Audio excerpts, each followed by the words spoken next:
Assalamualaikum warahmatullahi wabarakatuh. Kaifa halukum? Mudah-mudahan kita semua dalam keadaan sehat walafiat serta dalam lindungan Allah Subhanahu wa taala. Amin ya rabbal alamin. Anak-anakku, kita akan melanjutkan pelajaran tajwid hari ini tentang contoh-contoh hukum bacaan iqlab. Minggu atau pertemuan sebelumnya kita sudah belajar pengertian iqlab baik menurut bahasa ataupun menurut istilah, dan kita sudah tahu huruf iqlab ada berapa. Kita ulang kembali pengertian iqlab. Iqlab adalah menurut bahasa adalah mengubah sesuatu dari bentuknya.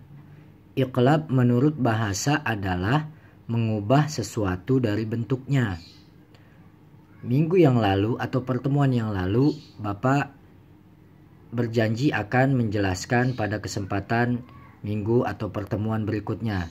Nah, pada kesempatan ini Bapak akan menjelaskan apa yang dimaksud iqlab menurut bahasa, yaitu mengubah sesuatu dari bentuknya, yaitu mengubah bunyi satu huruf ke dalam huruf yang lain. Jadi yang dimaksud mengubah sesuatu dari bentuknya yaitu mengubah bunyi satu huruf ke dalam huruf yang lain. Itu iqlab menurut bahasa. Adapun iqlab menurut istilah adalah menjadikan satu huruf kepada huruf yang lain disertai adanya dengung. Iqlab menurut istilah adalah menjadikan satu huruf ke tempat huruf yang lain disertai adanya dengung.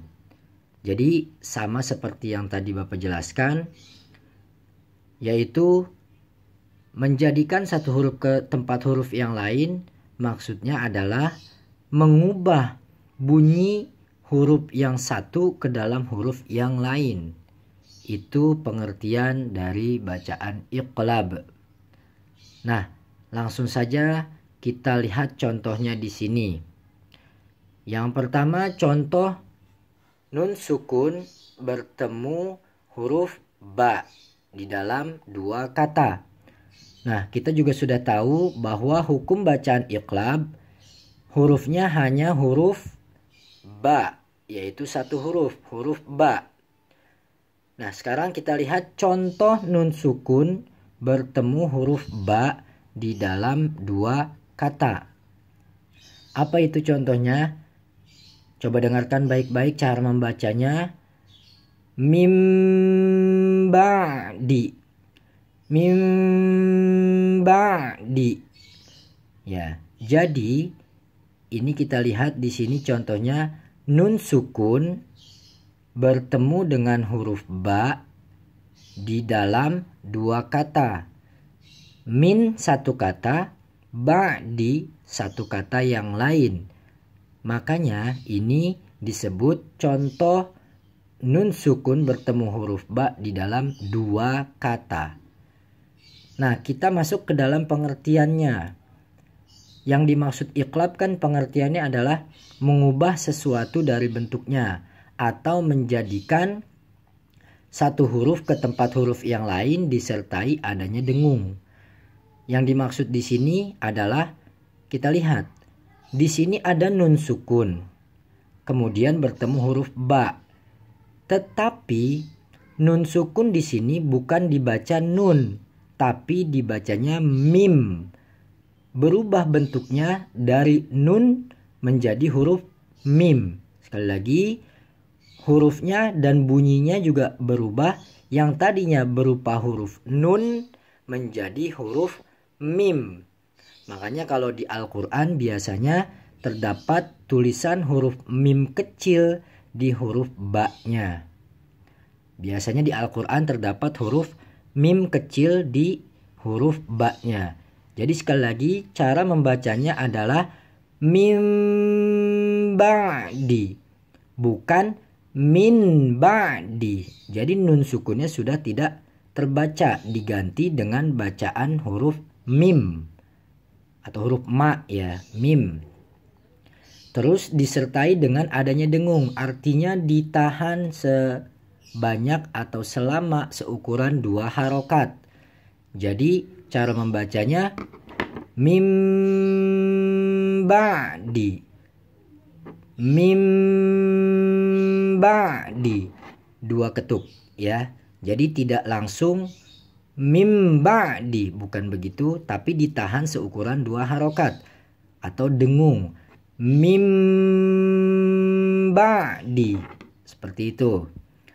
Contoh yang kedua, nun sukun bertemu huruf ba di dalam satu kata, yaitu bacaannya yumbitulakum, yumbitulakum. Nah, di sini juga terdapat huruf nun sukun bertemu huruf ba. Bedanya dengan contoh yang awal, yang kedua ini adalah nun sukun bertemu huruf ba di dalam satu kata. Kita lihat yumbitu, antara nun sukun dengan ba-nya terdapat dalam satu kata. Kalau yang contoh awal, antara nun sukun dengan ba-nya terdapat di dalam 2 kata. Mudah-mudahan paham sampai di sini. Nah, lagi-lagi bunyi nun sukunnya sudah diganti atau diubah menjadi bunyi huruf mim. Jadi bukan dibaca yunbitu, tapi dibaca yumbitu. Jadi seolah-olah di sini adalah huruf mim. Ya, seolah-olah di sini adalah huruf mim. Padahal di sini adalah huruf nun. Sama juga di contoh yang awal, di sini adalah huruf nun, tetapi seolah-olah di sini adalah huruf mim. Jadi contoh yang kedua cara membacanya yumbitulakum, seperti itu. Kemudian contoh yang ketiga, contoh tanwin bertemu huruf ba. Tanwin yaitu an, in, un ya. Fathatain, dhammatain, kasrotain, itu disebut tanwin. Sudah maklum ya. Tanwin bertemu huruf ba. Contohnya yang pertama sami'um basir. Sekali lagi sami'um basir. Yang kedua alimum bima kanu, alimum bima kanu. Ya, sama di sini pada contoh yang pertama dan kedua, tanwinnya ini diubah menjadi bunyi huruf mim. Seperti pengertian iqlab, yaitu mengubah sesuatu dari bentuknya, yaitu bentuk nun sukun atau bentuk tanwin, atau bunyi nun sukun dan bunyi tanwin diubah ke dalam bunyi huruf mim. Seolah-olah di sini bukannya tanwin, tapi seolah-olah bunyi atau huruf mim. Seolah-olah. Jadi dibacanya sami'um basir. Bukan dibaca sami'un basir. Itu salah. Pada contoh yang kedua, alimum bima kanu. Bukan dibaca alimun bima kanu. Ya, karena mengubah bentuk atau mengubah bunyi yang tadinya bunyi tanwin menjadi bunyi huruf mim. Ya. Nah, mudah-mudahan sampai di sini dapat dipahami. Inilah apa yang dapat Bapak jelaskan tentang contoh-contoh hukum bacaan iqlab. Mudah-mudahan dapat bermanfaat dan difahami. Kurang lebihnya mohon dimaafkan. Wassalamualaikum warahmatullahi wabarakatuh.